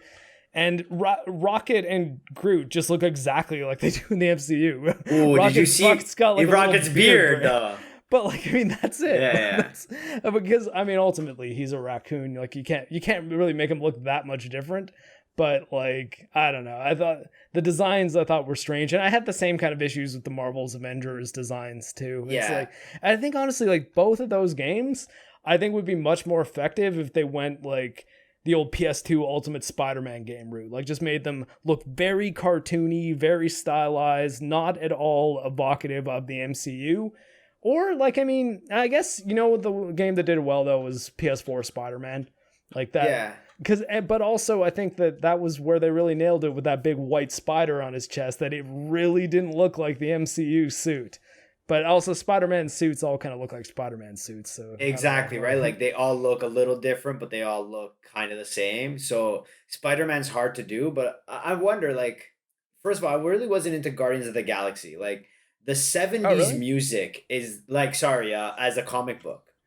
Oh, I never read a single Guardians comic book, so nothing I'm saying is based in comic lore knowledge. I need to know movies. if there was like some sort of like reference to always having like 70s music, or is that just something from the movies that is just adopted to all of Guardians of the Galaxy media now, that like they need to have like that like Motown I do not kind know, of but I'm certain that someone in our comments has already answered that. Yeah. So, and because like I don't know, like should we just accept the MCU as the Marvel brand now, and they just like if you're doing something with Marvel, you have to use the MCU characters? Because like Tony Stark, after Iron Man came out, Tony Stark in the comic books started being written like Robert Downey Jr. Like they're just like, everyone likes this Tony Stark. That's Tony Stark going forward. So maybe that just is how the media should go at this point, because it just sounds weird now to have somebody else voice Star-Lord. I think that they're also kind of moving in the other direction too. They're sort of pushing the MCU, or like what remains of the MCU, to be kind of more like the modern comic books, like making Falcon, Captain America now. Yeah. What are the other things they're doing? They're moving Miss Marvel, like Kamala Khan Miss Marvel, into the Captain Marvel 2, which I think is now just called the Marvels, which that kind of sucks for Captain Marvel. It's like, you didn't even get a 2, eh? Just went right to the team up film. So I thought it was a super successful movie, or at least that's what I was told. But anyways, it grossed over $1 billion. That's I guess all they cared about. What are other things that were going on though? Forget. They're I think they're doing a Riri Williams thing for Ironheart, so that's kind of being pulled into it. Who knows what they're going to end up doing with Spider-Man? But that's just progression, right? Like, but it doesn't. The thing is, though, they're skipping a huge chunk of comic book time between Infinity War and like the all new, all different era, which is where they're pulling this stuff from. And so I don't know, but again, like I think we were kind of touching on the fact that like I don't know that I'm done with the MCU, but I'm at the point now that I'm like, I'm going to assume that an MCU thing is going to be bad until you prove me wrong. Prove me wrong. Yeah. I'm hoping Sam Raimi is going to do it with Doctor Strange, but you know, who knows? And for the game Guardians of the Galaxy, like games as a live service, I don't know, like they're really hit or miss for me. Like I don't know many successes besides Destiny, and even Destiny has like its highs. Its highs are really high, but its lows are real low. And then you have games like Anthem and Marvel's Avengers that were just horrible from the start and never like came back from it. Though you do have games like Fallout 76 that launched in as meme-y a state as you can possibly launch, and apparently now a lot of people are really starting to get into Fallout 76, which I mean could also be like a result of Game Pass. Like it's getting more support now because it's easier for people to jump in. But I don't know, like live service games can always be turned around if the developers give them the time. Anthem though is the most specific example of one that is just like they had this roadmap. The roadmap got knocked off, and then they said, no, we're going to shut down the roadmap, but we're going back to the drawing board. We're going to revamp it, and we're going to come back in like 6 months, a year with Anthem next, and it's going to be mind-blowing. And then like 3 months later, they're like, yeah, it's canceled. we're not going to do that anymore either. It's just done. Sorry if you bought the game. It's going to be unplayable. It really bothers me that the only thing that should be live the thing that should be live service the most, I feel, are sports games, and they just never will do it. And I'm like, well, because they're getting away with making them live service games that people also pay for every year. Yeah. Like that. It's like you've got the most predatory loot boxes imaginable that don't even make any sense. Because how can you have, like, if you get, like, I don't know, but like, what's like a modern soccer player that's really good? Yeah, so, Lionel Messi. Okay, so if you can get like a 4-star Messi and be unstoppable, or like a 2-star Messi and have it be the same guy but he sucks, like that is the part that makes no sense in like realistically. It's like, oh well, but then also like they're not free games. They like if they were free to play, I would honestly give that a bit of a pass because it's like, well, but they're not. They're $60 every year just to get into it. A game that you know is going to be worthless in 11 months. Mm-hmm. So yeah, going forward, the game you just finished playing, the Final Fantasy Origins game. Yes, Stranger in Paradise, I believe it's called. I keep on forgetting the name because that pre-title, not subtitle. I guess it's Stranger of Paradise Final Fantasy Origin, which appears to be retelling the story of Final Fantasy 1. Yeah. Which. Okay, I thought the trailer looked very bad. Like, I was just like, this, like, they've said, I'm coming to kill Chaos, like, 6 times, and they're talking to, like, this Black Knight dude, and, like, I'm just like, okay, well, I mean, that's Chaos, though, and then it ends with him being like, oh, and by the way, I'm Chaos, and we're just like, yeah, we like obviously, we got it. Who else would be like? You're the Dark Knight at the top of this tower. Like, what, dude? Come on! Like, obviously you're Chaos. So I was like, okay, that looks silly, but you know what? I was like, it's Team Ninja though. Team Ninja makes the Ninja Gaiden games. They make the Neo games, both of which I'm a fan of. I'm actually presently playing through one of each of those games. I started up Ninja Gaiden Sigma on PC. Really weird port. We can talk about that on another episode once I've gotten further into it. But in order to get it into 4K resolution, you have to, in the Steam launch settings, type in the words 4K. Like, there's no in-game resolution select. We'll get into that another day, though. Yeah. But anyways, and Neo 2, I just haven't found the time to get back to after I beat the extremely difficult third boss. Stranger in Paradise, though. The demo is only on PlayStation 5. Weird move. I figured, okay, well, it's probably going to look amazing, though, because I think this game is, I believe it's also coming to PS4 and Xbox One. So it's like a cross-gen game. It's on PS5 exclusively for the demo, at least, but I think it's coming to pretty much everything, probably, except for Switch. It opens up with giving me the option for a performance mode, which obviously I selected because game performance tops resolution and graphics every time. And this game is like super stuttery. Like it's not very polished, which, I mean, I'll still give it a bit of a pass because it's like it's a work in progress demo. It's not just the game, and it doesn't run very well. But it's like, well, I mean, a bit of a weird thing to put your foot on. Like maybe that's why it's like next gen only. But I was like, man, just make a PC version or like of the demo so that at least some people playing this game will be like, oh yeah, but this game looks amazing, and once they optimize it for PS5, it'll look fine. So I was a little put off by that. I selected the hard difficulty because, I mean, I'm like the most alpha male guy in existence, essentially. So obviously I'm going to play on the hard mode. No, I'm kidding. It's mostly because I know Team Ninja, and I was like, okay, I have a feeling that for Team Ninja making a Final Fantasy game, the normal mode is going to be the mass market player mode, and the hard mode is probably going to be like the actual Team Ninja mode.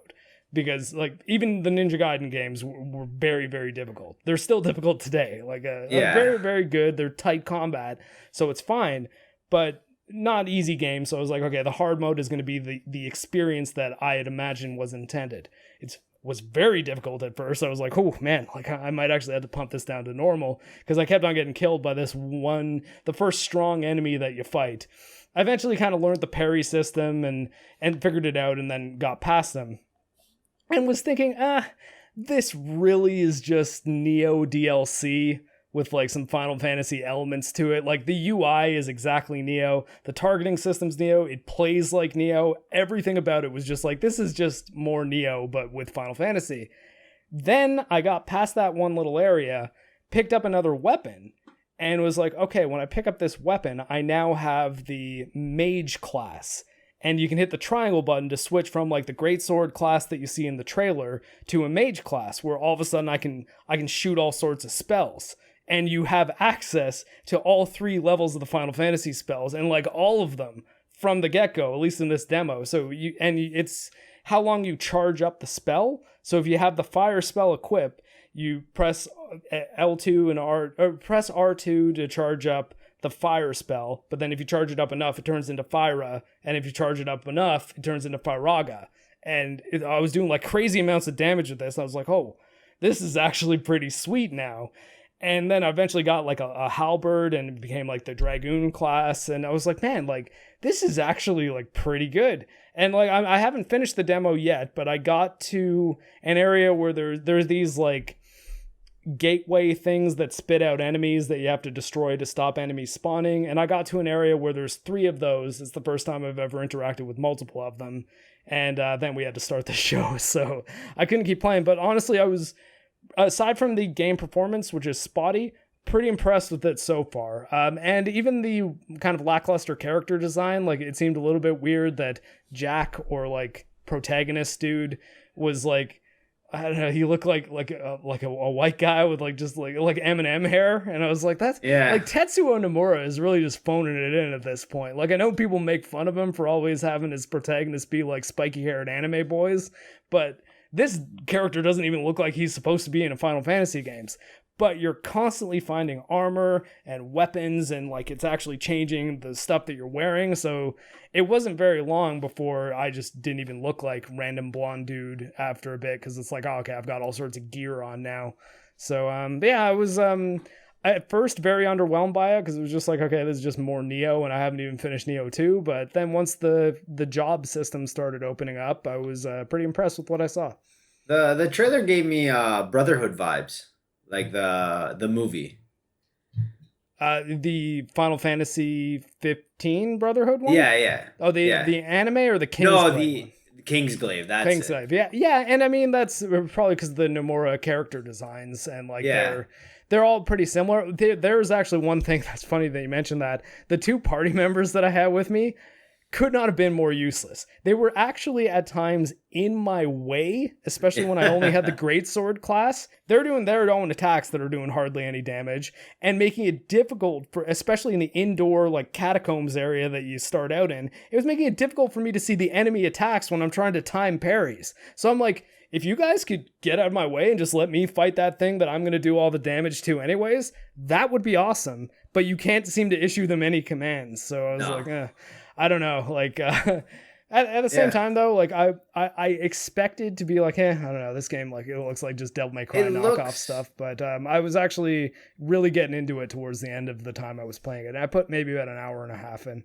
It looks pretty cool. I just don't know if it needed to be set in a Final Fantasy universe. Like they could have just gave it its own IP. Like, yeah, although they do a decent job with the Final Fantasy integration, like things like I said, like the spells, and you fight like the bomb. And, all the enemies I've been encountering are Final Fantasy enemies, and I fought a Cactuar.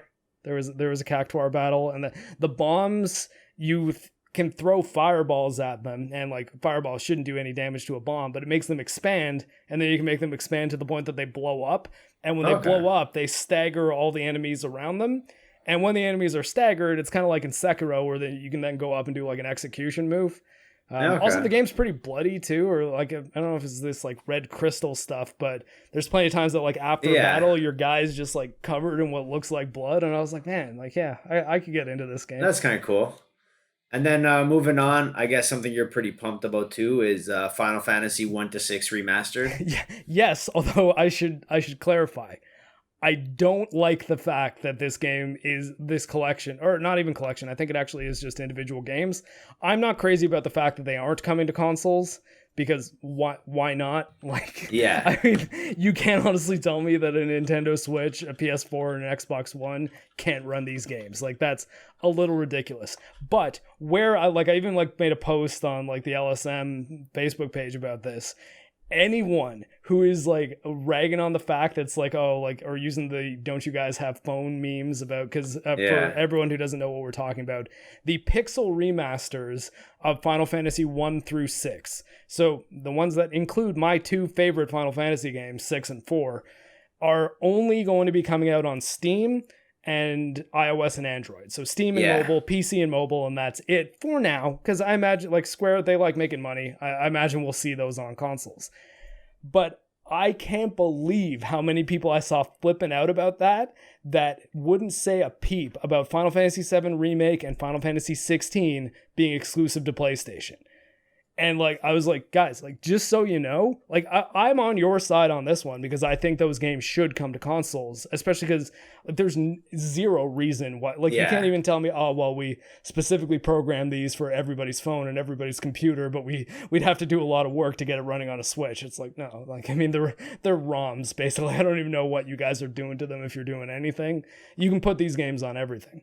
But if you were also like, oh yeah, you know, Final Fantasy, it belongs on PlayStation, so it's cool that Final Fantasy 16, the new, like, mainline numbered Final Fantasy game, is launching on PS5 exclusively, that's cool. It's like, no, you should have a problem with that too, because there's no reason why that can't be on the Xbox consoles and can't be on PC. Now, I say that as someone who wants to play Final Fantasy VII Remake and 16 on PC if possible, but I also want you guys to be able to play the Pixel remaster. So I'm saying, like, let's get on the same page. I just want to be able to play Final Fantasy on my preferred platform, and I want you to as well.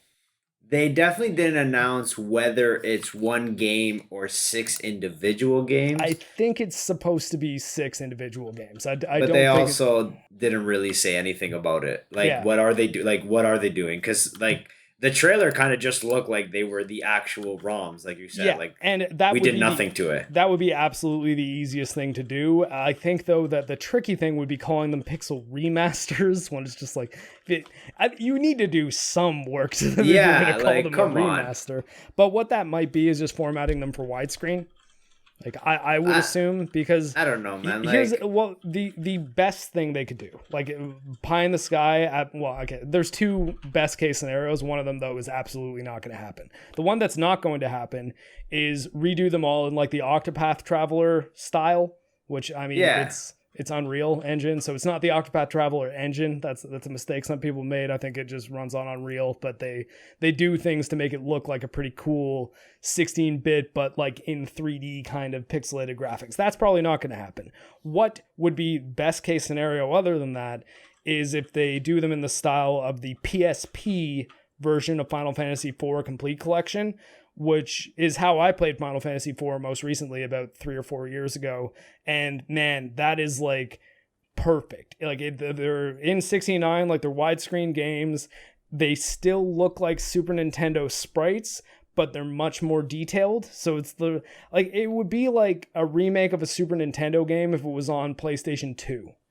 And like, they're like, we're going to still do it as, I mean, it is like basically a remake of a Super Nintendo game if it was on PSP. But I'm saying that as far as like the technology jump, it doesn't look like you're just playing a ROM of a Super Nintendo game, because you're like, this is still 2D sprites, but it also doesn't look like you could do this on PlayStation or on Super Nintendo.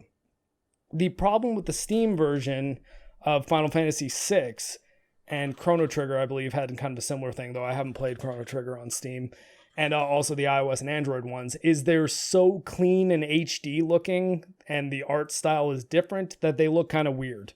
And I mean, that's the one that I still said that you should play, because I'm like, it's the story of Final Fantasy VI that makes it good. It's not necessarily the visuals, but it's also like, but it would be nice if they just had like a proper version of like Final Fantasy 3, like our Final Fantasy 3 or Final Fantasy 6, and now they will have that. I think it should be more available. So North America's never got Final Fantasy 3. The actual no, it Final has. Fantasy. No, they've all come out now. But at the time, Final Fantasy 4 came out as Final Fantasy 2 on Super Nintendo. It was the first Super Nintendo one. And Final Fantasy 6 came out as Final Fantasy 3. So 5 skipped North America entirely at the time, and 2 and 3 skipped North America entirely at the time.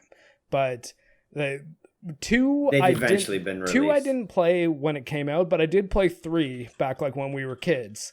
And I liked it, but I never finished it. I first played 6 to completion about 10 years ago. Like, I was an adult at the time, but it was still like quite some time ago.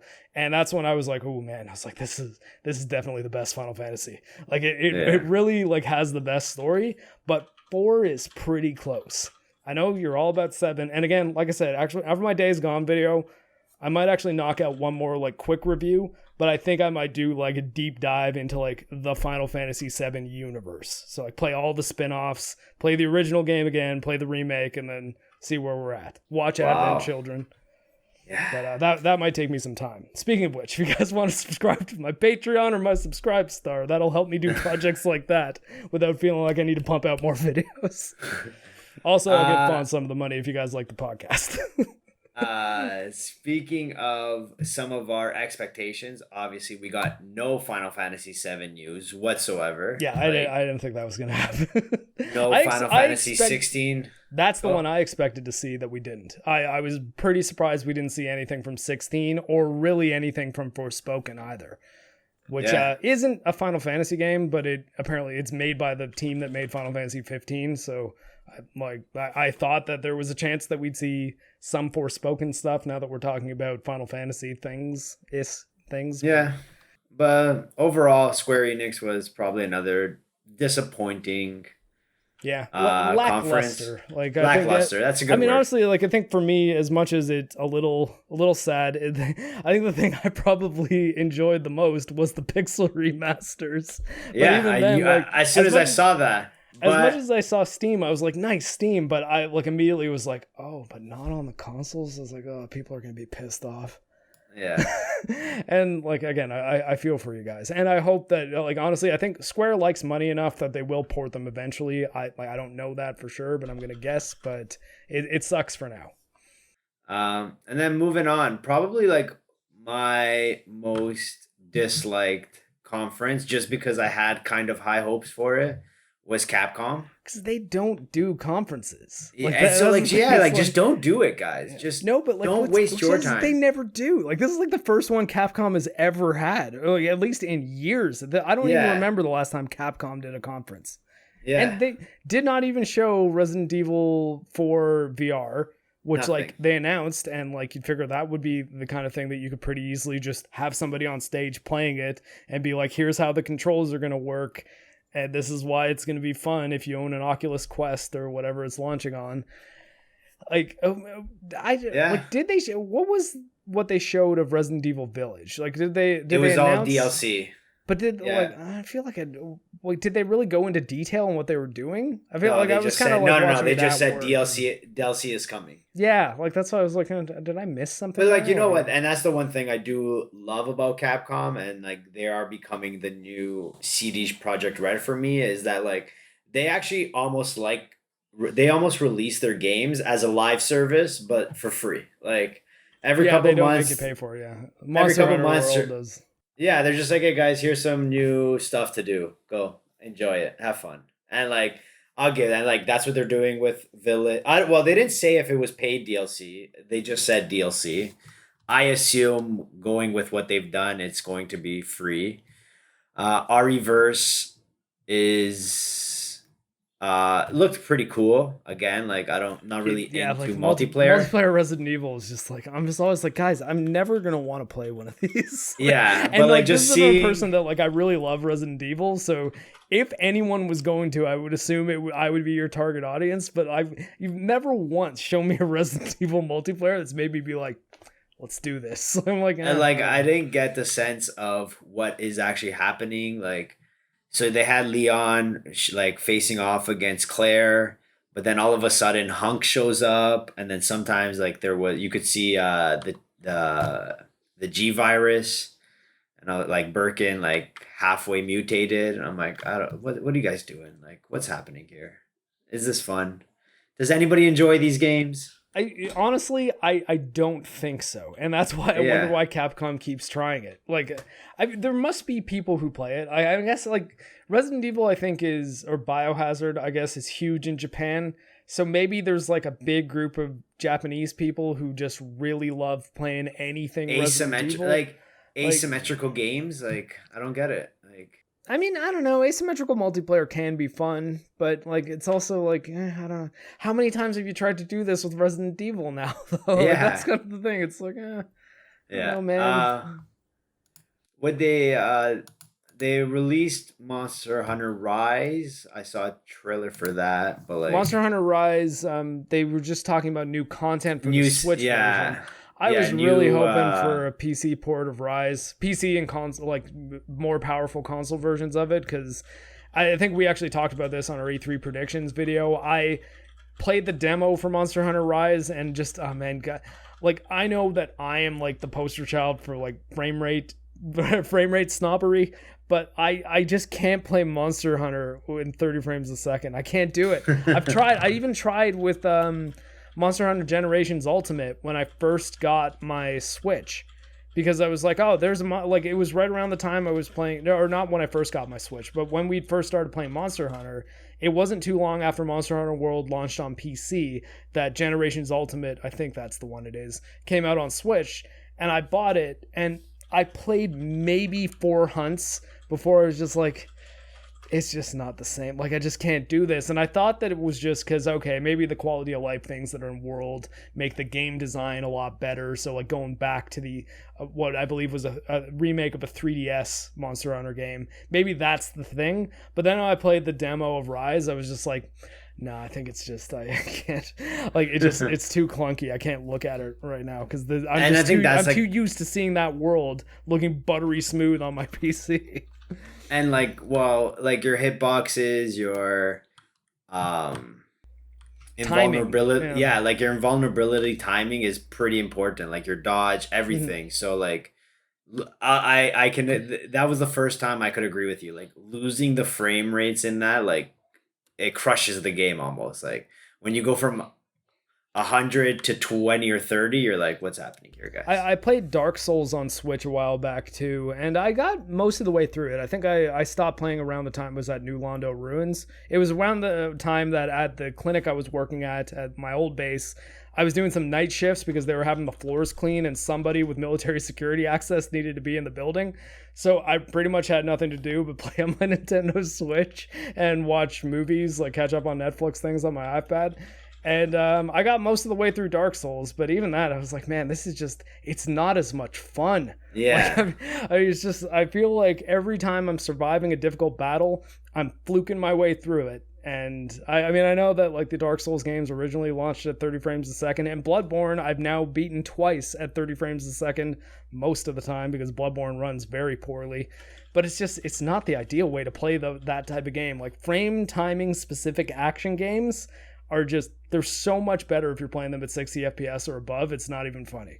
Like, and that is an opinion I will hold to until the day I die. And I'm super happy about the fact that every PS5 game I've played so far, be it a PS5 native game or a PS4 game that's just running on PS5, has had a 60 FPS target option. And that's been pretty nice about the new consoles. So consoles, you and I were more or less okay these days. PC's still better. And then looking on to Monster Hunter Stories 2 looked okay, but there was nothing new about it. We already knew about it. Very, very kids gamey. Yeah, like I think even though I like Monster Hunter, I even thought that the Paul W.S. Anderson movie was kind of dumb fun. Like it's not good. It's a bad movie, but I thought it was kind of enjoyable. Xray Girl and I had a decent time watching it. It was okay. Like, it is what it is at this point. Yeah, like I mean, I don't know. It's like, okay, there's a Diablos, there's a Rathalos, there's some fighting. Ron Perlman's chewing the scenery. He's clearly just there for the paycheck, but that's actually kind of funny. And Tony Jaa, pretty charming in it, even though he hardly speaks English. Like, I was like, oh, Tony Jaa should do more American movies. I think if his English gets better, he'd be in a pretty good spot to like become the new like Jackie Chan or Jet Li. Because he's getting to like that age too, that like Jackie Chan and Jet Li kind of got big in North America too, where it's like he's a martial arts superstar, but he's getting a little older, so he's getting a bit more snarky, a little bit of wisdom behind his eyes. But yeah, I like Tony Jaa. The Protector is a fantastic movie. But like there was nothing new, there was nothing cool, there was definitely like no groundbreaking event. Didn't need to happen at all. I don't know Capcom. That Monster Hunter lore is anything I really need to dive into, which is kind of what I was getting at with the movie. It's like, the movie was fine, but like I don't know that I need more Monster Hunter story content. Like it was Monster Hunter's story is to the point that once you threw in US Army Rangers into the mix and like portals between our world and the Monster Hunter world, didn't really even change all that much. Like okay, well, I mean, this is no more or less silly than just normal Monster Hunter world. Yeah, so, like there is no, like that was what was so good about like Monster Hunter World was just like you start up the game, hey, you need to kill this monster. Cool. This is how you kill it. Cool. Get your stuff and go kill it. Cool.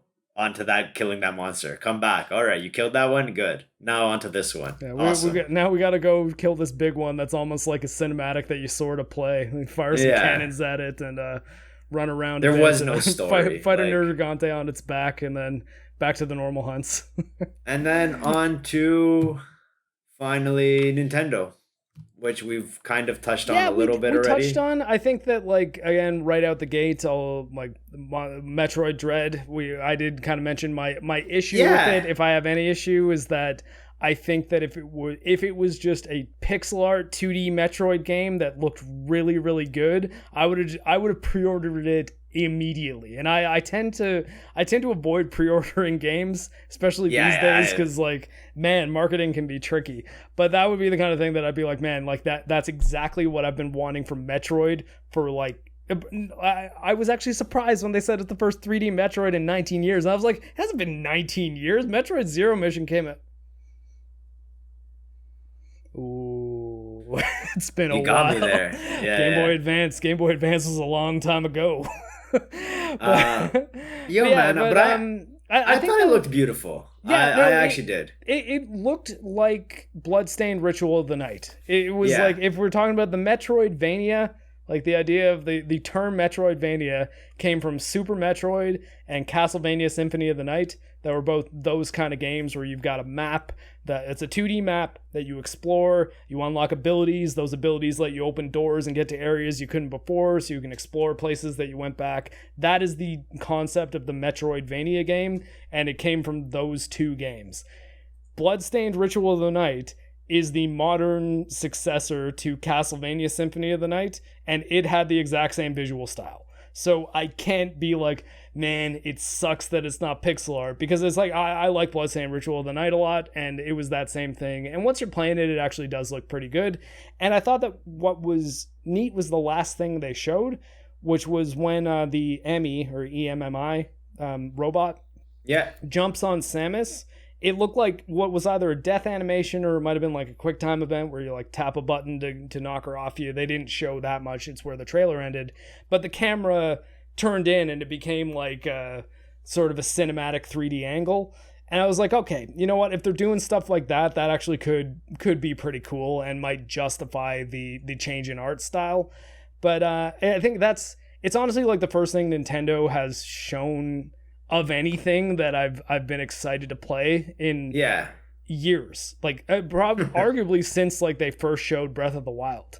Like, because I mean, I'm trying to think like, what's a game on Switch that, like, I mean, Astral Chain, but like that's only on Switch too. Yeah, like, I mean, I was pretty excited to play Xenoblade Chronicles, but I kind of fell off. I was doing a full playthrough for Gaming with Geeks about a year ago now, but those weren't getting a lot of views, so I kind of moved on to focusing on my editing projects, and I never even finished Xenoblade Chronicles, so maybe I'll get back to that at some point. But was excited to play that game, but I wouldn't say I was like, yeah, Xenoblade, finally, after all these years, that Wii RPG that I never got around to playing is out.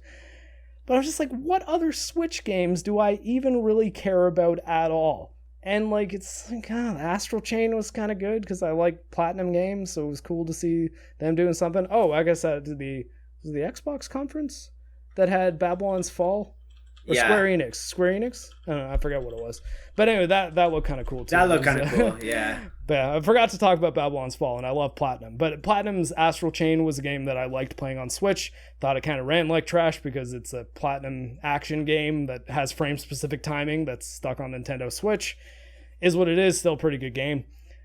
But, like, I mean, really, like, I mean, as much as people brag on me for being a Nintendo hater, I'm like, I don't hate Nintendo. I was like, yeah, I guess I don't particularly like Nintendo, do I? No, I mean, like or modern Nintendo, objectively speaking, like, how many Nintendo games am I really, like, super pumped to play? And the answer is not very many. Like, granted, even like as much as I say, granted, if a new Legend of Zelda came out, I'd be all over it. But it's like, but I didn't play not Link Between Worlds. That one was actually really good. The Game Boy one. Crap, I'm forgetting it. Link's Awakening. The Link's Awakening that came out on Switch. I didn't play that.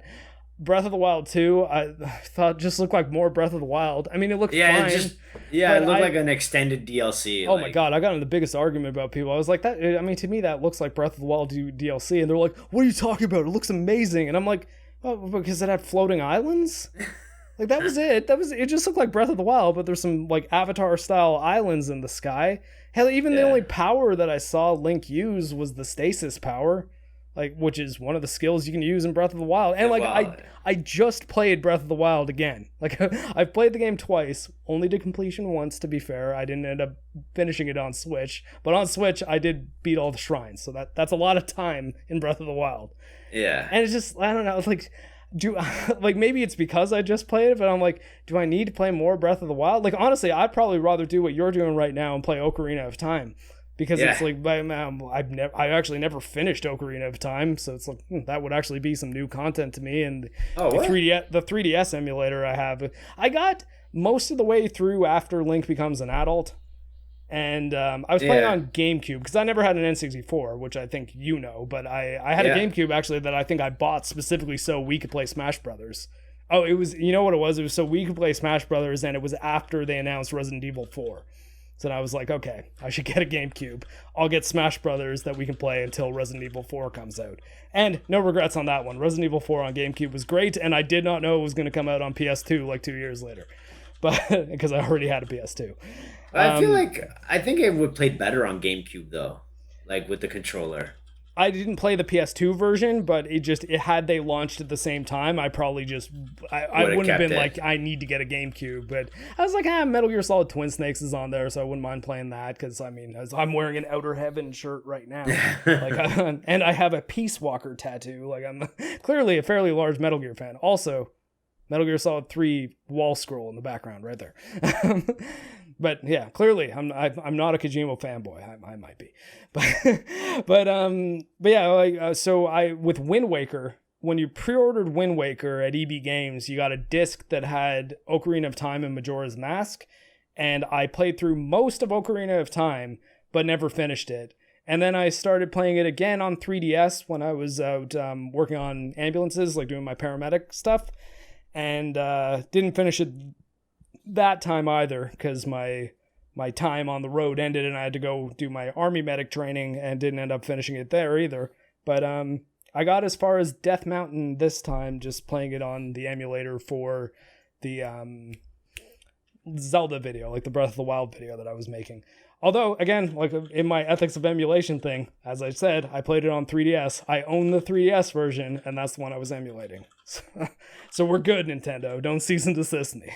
Oh my favorite thing, speaking of, was like watching recaps of E3 and everyone showing, like having no problem showing videos from different conferences, however, never showing Nintendo content because they're just like not wanting to deal with that. I actually got into, not really an argument, a bit of a discussion about that today. So apparently that was Nintendo of Japan saying that they didn't want Japanese content creators co-streaming the Nintendo conference. But apparently it would have been totally fine for North American or European or whatever people to do it. I don't know because I didn't, obviously like even Geeks and Gamers, we weren't really streaming any of the conferences really. I think the guys did the Battlefield reveal and I think maybe they did the Microsoft one. I don't know. I think, the ones that they did, I wasn't around for. I think it was Summer Games Fest they did. Yeah, because I remember I watched they clipped out their reaction to Elden Ring, and it was just so clear to me that those guys don't play Souls games based on the observation. And that's actually why I made my own kind of trailer reaction. I was like, okay, here, I'll make one because I play these games, so I know what I'm talking about. But again, that would be the same as like if a Mario Kart trailer came out and I did a Mario reaction Party. to it. You clearly have no reaction to Mario Party because I know you hate it. Yeah, could not care less about Mario Party. But that looks pretty cool. Does it? But I think I've played Mario Party. When have we ever finished a game of Mario Party? Like if we were at like a party drinking. No, yeah, you hated it, but like you hated it though, so we could never like. I have finished games of Mario Party before. Me? Was it only me who hated it? You're not the only person. You're not the only person that hates them, but I have finished games of Mario Party. Just to the original Mario Party about. Took forever though. I realized that, especially if this is our episode 0 and people didn't tune into our live stream that was E3 predictions, Fonz and I have been best friends, like the closest of friends that you can be for like 20 years now, like since we were beginning high school. So we've been at a fair amount of house parties where it was nothing but a couple dudes drinking some beers and playing video games. And not like a house party, but you know, like dudes hanging out.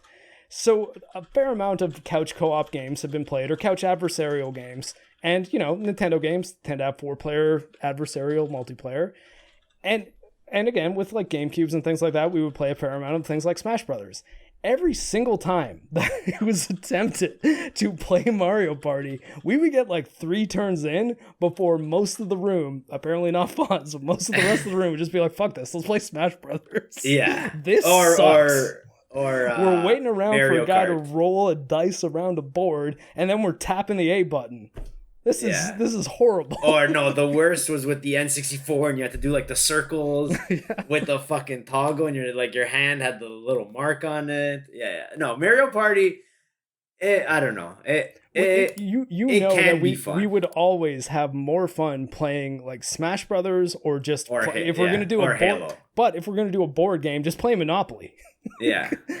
Like that, the board game / video game experience that is Mario Party, I think is the worst of both worlds, if you ask me. Speaking of Smash Brothers, though, the Kasuya Mishima trailer was pretty cool, though. Like of all the Tekken characters, there are so many others I would have went with. I would have just went with Jin, realistically, but that was a funny trailer. He is a better Mishima. But, or if you want to do a villain, do Hidachi, but like, or two birds with one stone. Wait, wasn't Heihachi in the trailer though?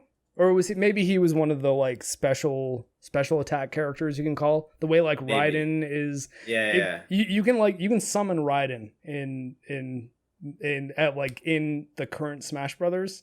I've seen it happen. Yeah, but it's I don't know. It's weird how Smash Brothers Ultimate, there's some things about the mechanics of that where there's some characters where if you pick up an item in the match, you can like summon them for like a special attack that's super powerful, but it's like I've seen like Raiden show up and like pull out a sword and do like a thing and kill a guy. And I almost exclusively play as Snake because once again, kind of a Kojima fanboy.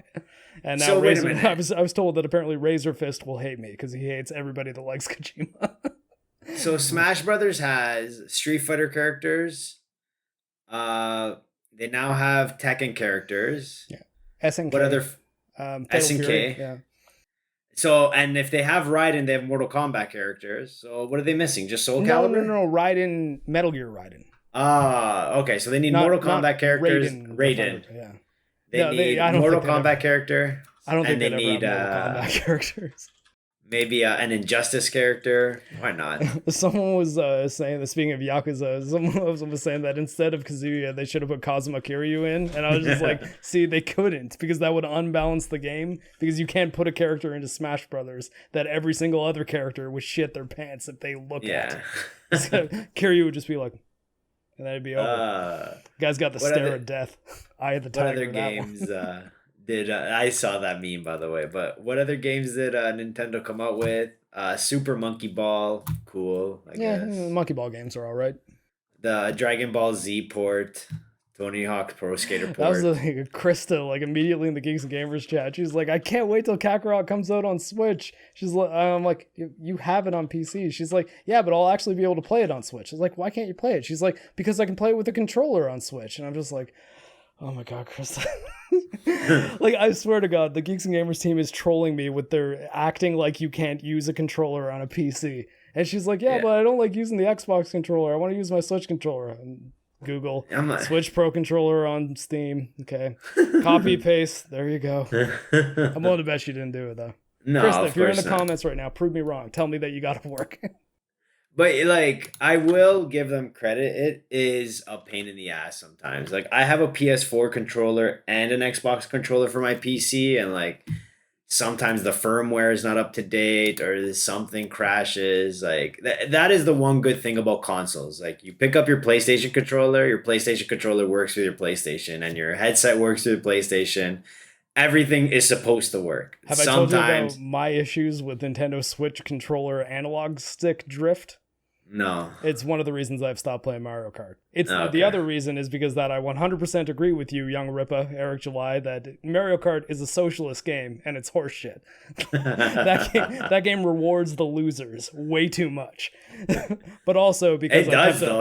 Wow. He is right though. Yeah, well, I mean, Young Rippa's is like he's like an ANCAP libertarian, so he would think everything that gives the unproportionate any advantage is socialist. But he's right on that one. But and the other reason is that I always keep on drifting to the left of the track, regardless of what I'm doing. Not only that, I could correct for that. Sometimes it will just not let me steer at all, and I will just start going straight in whatever direction I'm in for like 3-4 seconds, which doesn't sound like a lot. But it will lose races for me. Oh, yeah. Yeah, and I don't know why that... It also doesn't seem to happen in any other game. My other games seem to be fine, and it's every controller I own. Is it possible that my like Mario Kart software is glitched? Because I don't know how to fix that on a Switch. I've uninstalled and reinstalled the game, too, so... I've got the digital copy. It's like I'm not like getting the exact same copy from like, is it my save file? I don't know. Either way, though, this is why you don't see me on the Geeks and Gamers Mario Kart nights. Also because it's Sunday at 10 p.m. and I get up at 5:30 for work, so it's a little late for me. Xray Girl's a champion though; she plays all the time. Yeah, I guess that's why Nintendo like won E3 is just because. Like there wasn't a lot of competition. Yeah, there wasn't competition. They announced Metroid Dread, which was decent enough. The Kasuya trailer was funny enough. Breath of the Wild was fanboy enough that everyone was happy about it. And then a bunch of games that have already come out but are now coming out for Switch were exciting, I guess. But like again, like Dragon Ball Z's been out for over a year. Mm-hmm. Tony Hawk's been out. I liked the I think it might have been actually that they showed it on the Bandai Namco pre-show, not the actual show itself, but they showed a trailer for the Kakarot DLC where it's Trunks and the Android saga, but not the version not when Trunks comes back to the past. It's Kid Trunks in the future being trained by Gohan, and I was like, that might actually be kind of cool. But at the same time, I realized that like my desire and amount of free time I have to play Dragon Ball Z Kakarot is probably not... It's probably not happening anytime soon because I've had it go on... It's been on my wish list on Steam forever. And it goes on sale and I'm just like, should I buy it? And I'm just like, $30. No. I was like, show me when it's 10. If I can get in for like a really reasonable price, then I might be in. But I don't know other than that. I can't get into my Instagram. Besides, besides Babylon, we never talked about Diablo 2. They came with a release date, September, but nothing new on anything. No crossplay, which is gonna suck. Yeah, that hurts. I don't get it. At least it does have cross save, but cross play would have been pretty cool. Oh, it is cross save, huh? That is actually pretty interesting. And then there was Elden Ring, which we got, like you said, we got way more from the interviews than we did from any of the gameplay or trailers that they released. And we finally got to see what was George R. R. Martin's role in this. So like he created the story of what are they called, Desolates or Depraved? The Tarnished. The Tarnished, that's it. So he came up with their backstory. He came up with the backstory of the 6 major villains in the game or the 6 major bosses you're gonna have to fight. It seems like it's gonna be very not Bloodborne, Dark Demon Souls. Souls. Yeah, well, Dark Souls where like you can honestly, go like as a fan of those games, they're all the same game. Yeah. Although, and I mean, you could say Sekiro is the different one, but there is going to be jumping, and jumping was only in Sekiro. Yeah. Where like you will have to do a part of the game, but then once you unlock the open world, then like you can do the game in any kind of order you want, pretty much. Like you can defeat the bosses in any order. Just defeat them. All right, and I guess the last thing was the Bandai Namco conference, and that's not really much happened there except for Elden Ring. What? No, not Elden Ring. They showed the same trailer. Yeah. But something of Ash. I'll figure this out. House of Ashes. So House of Ashes is the Dark Pictures anthology thing that they showed. Honestly, I don't mind the Dark Pictures anthology. I think they're kind of silly. I liked the first one that they made for Sony, Until Dawn. But they've kind of all been the same sort of thing since. Good performances, good performance capture, but yeah, it was sort of the same issue I have with The Last of Us Part 2, that it's like if you took the production value out of these games, like the performance capture, the pretty graphics, and the nice animations, what's this game got? The answer to these games is some choices, so that's more than The Last of Us cinematics have, I suppose, but ultimately you're just playing through some cinematics and tapping X to progress. They're okay, not a bad thing to play with a friend if you're doing some like Halloween co-op, but like as far as like Bandai Namco decided to have their first conference ever, not to show off Elden Ring, not to show off Dark Souls 3, not to show off Tekken 7 or Soul Calibur 6 or anything else that Bandai Namco has ever done that people really care about. And they're like, Dark Pictures anthology. I almost think that like similar to the Gearbox movie set thing, it's like they had that special feature being made. Like they're like, oh, we got a behind the scenes for House of Ashes.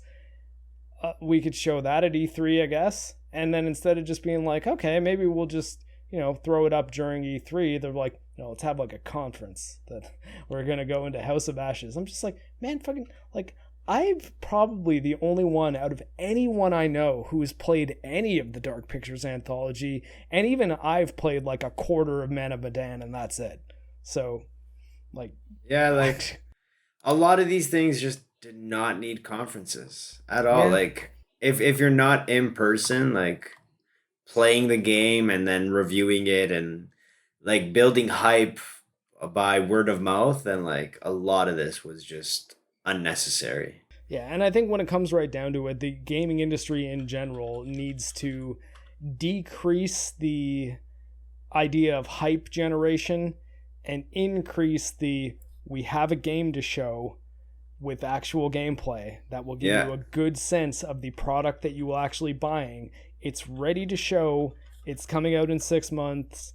Here it is. And then you can end that trailer or that gameplay presentation with a pre-order now, and you won't feel like you're being just ridiculous. Yeah. Like a lot of these things are like, and you can pre-order on the PlayStation Store today. It's like, but why? What are we pre-ordering?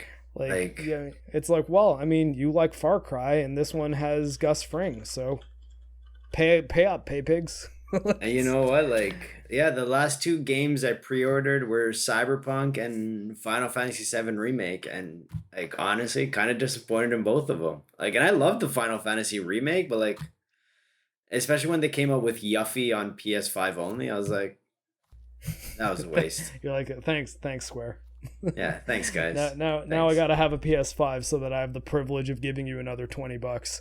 Yeah. Well, like, I hear that that's content you can knock out in 6 hours, which in the context of a Final Fantasy game, it's not a lot. Yeah, it's pretty fast. 6 hours. 6 hours on a Final Fantasy game, like you could. It's like, not even 10% of the Final Fantasy VII Remake that I played into. You might meet two of your party members in that time. Like, but I don't know. So yeah, I guess that's where we'll wrap it up. So I guess thank you everybody for watching our first episode, or our episode 0. I guess we'll decide that at the time. I don't know if we're actually going to have our proper thumbnail yet. Probably not our final one, because I've got a very special artist that I might be contracting for that one. But Fonz and I may have our new avatars now that are going to be very similar in style to Xray Girl's kind of peace sign chibi one. Mostly I did that in case we ever do get to the point that we want to make a t-shirt for the show, because I have shows with Xray Girl as well. I thought it was like, it would be kind of cool if we were all in the same style. So either you're not seeing that and you have no idea what I'm talking about, or you are seeing that and you think they're adorable. But anyways, Fonz, where can people find you outside of on this channel on, let's assume, Saturdays from here on out? On all social media platforms like Twitter or Instagram, I'm always Cool Guy Fonz. Unless I'm competing, where on PS4 and Steam, I'm Hater Fonz. He gets angry when he competes. And obviously I'm MarcTheCyborg. You can find me here or on Twitter at CyborgMarc, and pretty much all the gaming platforms as MarcTheCyborg. Also subscribe to Xray Girl's Twitch at twitch.tv/XrayGirl2077, because she's more successful than I am, and I want to keep that going because I'm a wonderful partner. Those are really fun streams, by the way. Yeah, no, I mean, Xray Girl is definitely very entertaining, and I will often be playing video games at the desk next to her and wisecracking, though once we move into our new house, that's probably not going to be the case, because she will have her own office. We're breaking up the second we move into a home together. No, we're not. We're just going to be in different places. No, we're not breaking up, because she's staring me down now. She's like, excuse me? Watch out now. Oh, God, now she's going to throw one of those pointy reusable wine corks at me. My new gig is Jojo save me. Wise. God. Oh my God. Okay, now she's got a knife. Help.